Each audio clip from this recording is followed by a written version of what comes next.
नमस्कार. आपल्या सगळ्यांचे महाराष्ट्र सोशल न्यूज चॅनलमध्ये हार्दिक स्वागत. चला वळूयात एका नवीन बातमीकडे. आजची बातमी. धुळे जिल्हा कारागृहाच्या नवीन प्रशासकीय इमारत आणि मुख्य प्रवेशद्वाराचे पालकमंत्री जगन्नाथ रावल यांच्या हस्ते उद्घाटन करण्यात आले. या विकास कामांसाठी शासनाने 14,99,00,000 रुपयांचा निधी मंजूर केला आहे.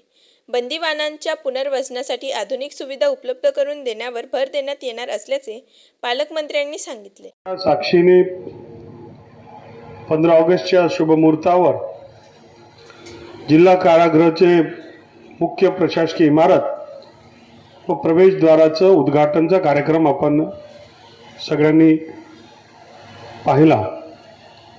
धुळे जिल्हा कारागृह याला मोठा इतिहास आहे.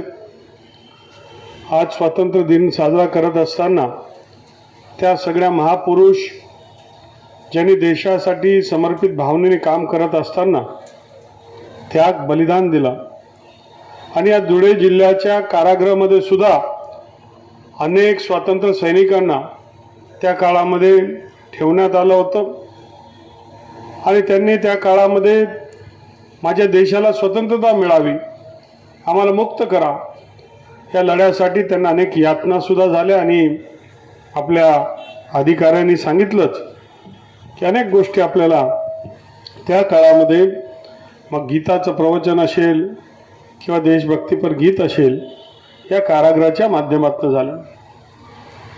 नंतरच्या काळामध्ये देशामध्ये लोकशाही आली आणि नंतरच्या काळामध्ये स्वरूप बदललं.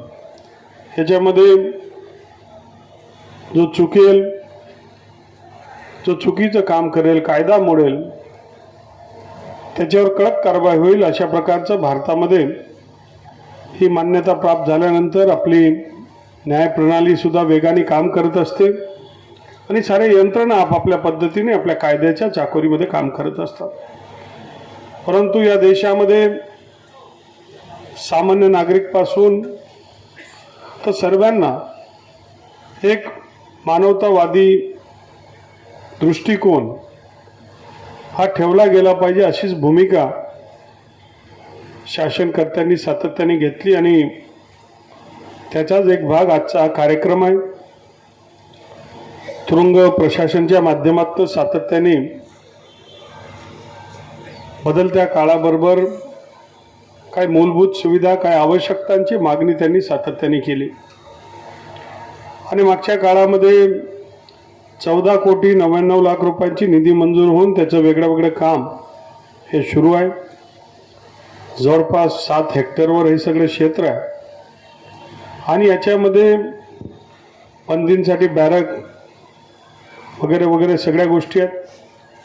परंतु DPDCच्या माध्यमातून आपण जर बघितलं तर जिल्हाधिकारी यांना मी सांगेल की मला मनापासून समाधान आणि आनंद होतोय की जिल्ह्याची निधी जी आहे ती सत्कर्मी लागत असताना या जिल्ह्यामध्ये विकासाच्या बिंदूंवर काम करते आणि जिल्ह्याचा सर्वांगीण विकास झाला पाहिजे याच्यासाठी सर्वस्पर्शी आपण कार्यक्रम घेतोय आणि केवळ घोषणा न करता आजच्या पवित्र दिवशी आपण लोकार्पण देखील करतोय.